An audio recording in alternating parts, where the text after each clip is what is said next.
You don't usually see a superpower threaten a close ally. Not with missiles, not with tanks, but with one sentence that sounds almost casual. Greenland, the nice way or the difficult way. That wasn't diplomacy. That was an ultimatum. And the most dangerous part isn't the island. It's the precedent. Because if the United States can openly pressure a NATO ally for territory, then the stable world you trusted is already gone. This isn't about a map, it's about a watchtower, a way to lock down the North before Russia and China close the circle.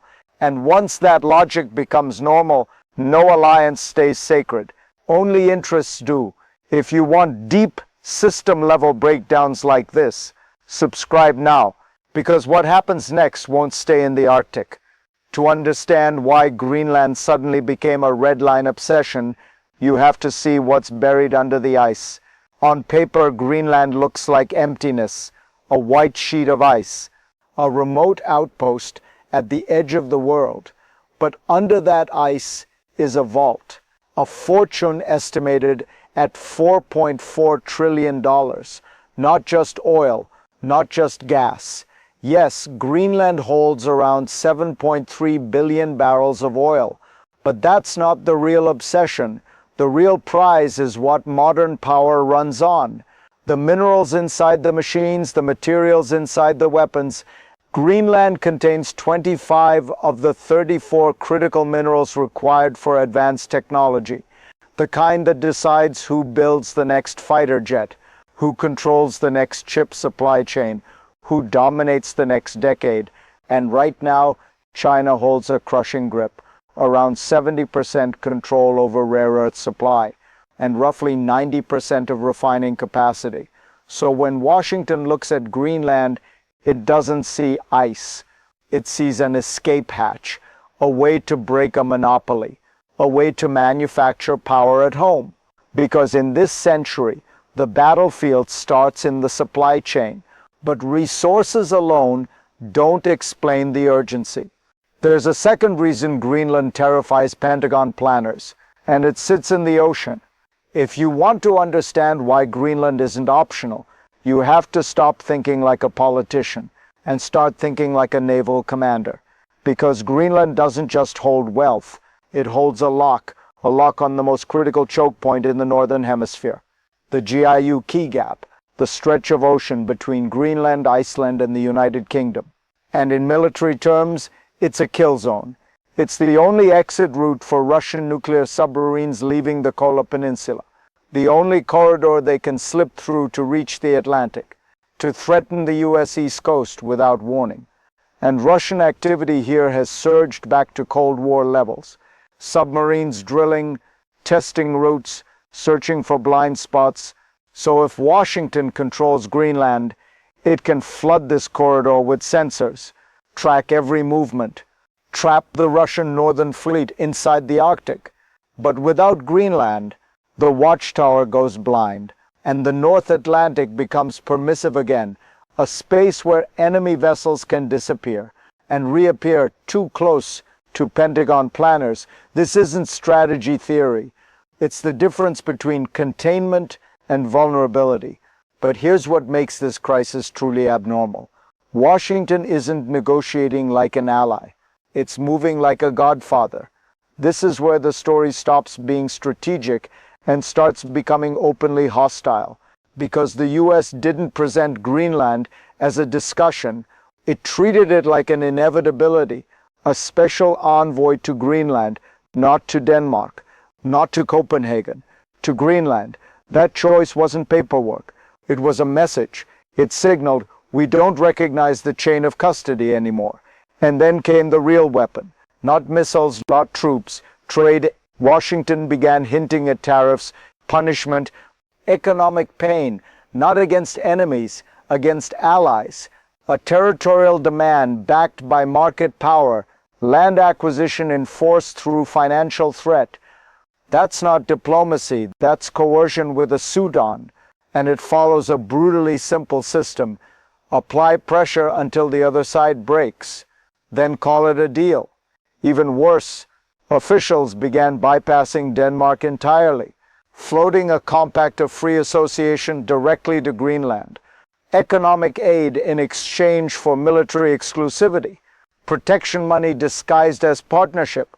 So the crisis isn't only about what the US wants, it's about what it's willing to do to get it, because once coercion works, once it becomes a habit. But the pressure campaign isn't random, it has a target, and it's not Denmark. Underneath the rhetoric of security is something colder, a system objective. The United States isn't just trying to gain territory, it's trying to remove an adversary from the board. Because for 20 years, China has been building influence in the Arctic quietly, methodically, patiently. A polar Silk Road, a long game. Not with tanks, with financing, infrastructure, state-owned companies that arrive like investors and stay like leverage. China even branded itself a near-Arctic state, a psychological trick, a way to normalize presence where it doesn't belong. And Greenland was the perfect entry point. Airports, mining projects, ports that can become logistics hubs, then surveillance nodes, then dual-use platforms. So Washington's move on Greenland isn't just defense, it's eviction, a final blow to ensure Beijing never gets the one thing it needs most, a strategic foothold near North America. Because if China can anchor itself there, it can pressure supply chains, shape shipping routes, and build long-term bargaining power without firing a shot. That's why the US is acting like time is running out. Greenland is a lock, and Washington wants to hold the key, not to punish China, to prevent it from ever arriving. But here's the twist. In the Arctic, the United States isn't the strongest player, not right now. Washington is moving fast for one reason, fear, because in the Arctic, the United States is behind, not in speeches, not in symbolism, in hardware. Russia has spent 2 decades turning the region into an ice fortress, a militarized perimeter built for endurance, the world's largest nuclear icebreaker fleet, bases positioned like teeth along the northern edge, runways, radar, missile systems designed for one purpose, control the cold. And the US struggles to keep even a single heavy icebreaker reliably operational. That imbalance changes everything. Russia has built installations like Alexandra Land, outposts that can sustain combat troops autonomously for 18 months. Not weeks, not days, 18 months. They've deployed hypersonic systems into the region, not for defense, for denial. And behind it all sits the Russian Northern Fleet, a centerpiece of Russian naval power, headquartered just over the horizon. This is why Greenland becomes urgent, because it's not just a watchtower, it's a catch-up lever, a way for the US to rebuild Arctic reach overnight, to restore detection, to restore response, to stop Russia from owning the upper sky and sea. Even Putin has framed it as inevitable that the US will try to advance systematically to cut Russia off. So this isn't just a rivalry playing out, it's a race. And the clock isn't measured in years, it's measured in positioning. But once Washington starts pressuring an ally this openly, something else begins to fracture. Trust. And this is where the story stops being geopolitical and starts becoming personal. Because imagine you're a small country. You've stood beside the same ally for generations. You've shared intelligence, shared bases, shared risk, and then one day that ally looks at you and says, hand over your territory or suffer. That's what Denmark is living through. Danish officials called the US approach completely unacceptable. Some warned it would mean the end of NATO itself. So Denmark panicked, not because it's weak, but because it understands reality. It tried to pay the price, over $4 billion pledged for Arctic defense, long-range drones, missiles, surveillance upgrades. A clear message, we hear you, we're doing more. Please stop. And the White House response, mockery. buying one more dog sled. That line wasn't a joke. It was a humiliation ritual. It told every ally watching, your effort doesn't matter, your money doesn't matter, your dignity doesn't matter, only compliance does. And if you're the viewer right now, you should feel the chill. Because when alliances become transactional, you don't just lose protection, you lose certainty. And when certainty dies, everyone starts planning for the worst. So yes, this is about Greenland, but it's also about what happens to you when the system stops recognizing loyalty. If you've ever felt power rewriting the rules in real time, hit like and subscribe, because the next phase of this crisis doesn't stay diplomatic. Europe understands it can't win this with logic, so it's trying something else. It's trying to pay its way out. Europe has reached a brutal conclusion. It can't stop Washington with arguments. It can't stop Washington with outrage. So it's trying the only currency that still works: access. The new European strategy is simple: everything but territory. Unlimited military presence, expanded basing rights, defense spending at scale, a message wrapped in compromise: you can have control, just don't take ownership. Because Europe understands what a US takeover would mean. It wouldn't just redraw a map, it would rewrite the world's logic. So European powers move fast. Troops from France, Germany, and Norway deployed to Greenland. Officially, support and deterrence against Russia. Unofficially, a tripwire, a political shield, because once European soldiers are on the ground, a US fait accompli becomes more expensive. Not militarily, politically. It forces Washington to consider the unthinkable. Allied forces standing in the way of Allied ambition. This is no longer NATO unity, it's NATO friction management. A standoff designed to prevent a rupture, a gamble to prove American security concerns can be met without humiliating Europe into surrender. But the very fact this is happening tells you everything. The alliance isn't collapsing from external pressure. It's collapsing from internal leverage. And then there's the factor Washington can't fully control: the people who actually live on the island. Greenland isn't just a chess square, it's a home. 57,000 people living inside the world's most dangerous negotiation.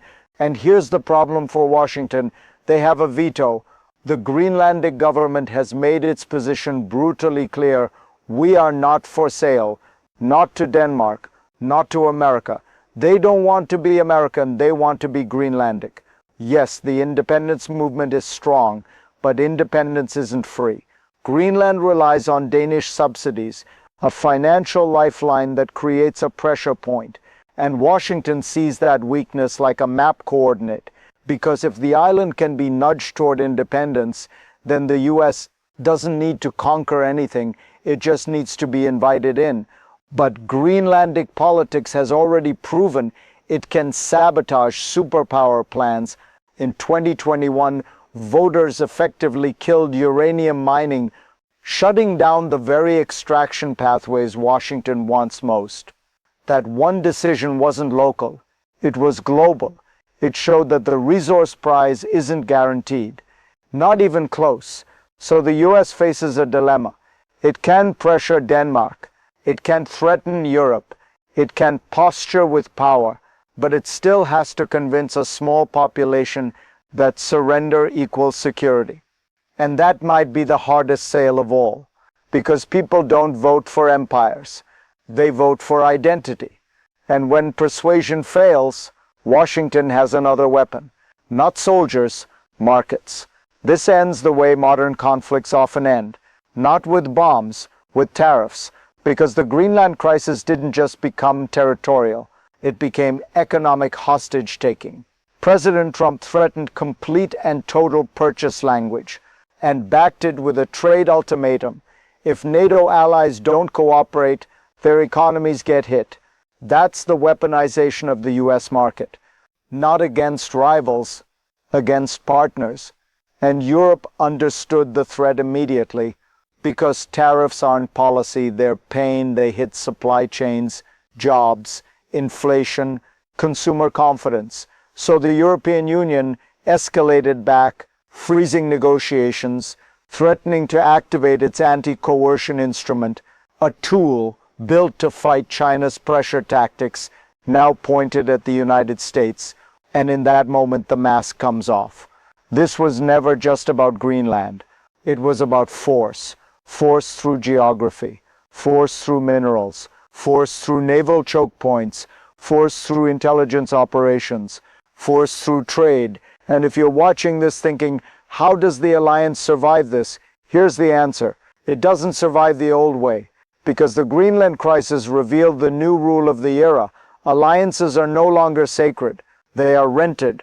Protection has a price tag, and sovereignty is negotiable when the stakes are high enough. So Greenland becomes more than an island. It becomes a signal, a warning that the zone of peace is gone, and the new world will be secured, the nice way or the difficult way. If you want the next breakdown, the deeper mechanics behind Arctic control, shipping routes, and the intelligence war, subscribe now, because this story doesn't end with Greenland. It's only the beginning.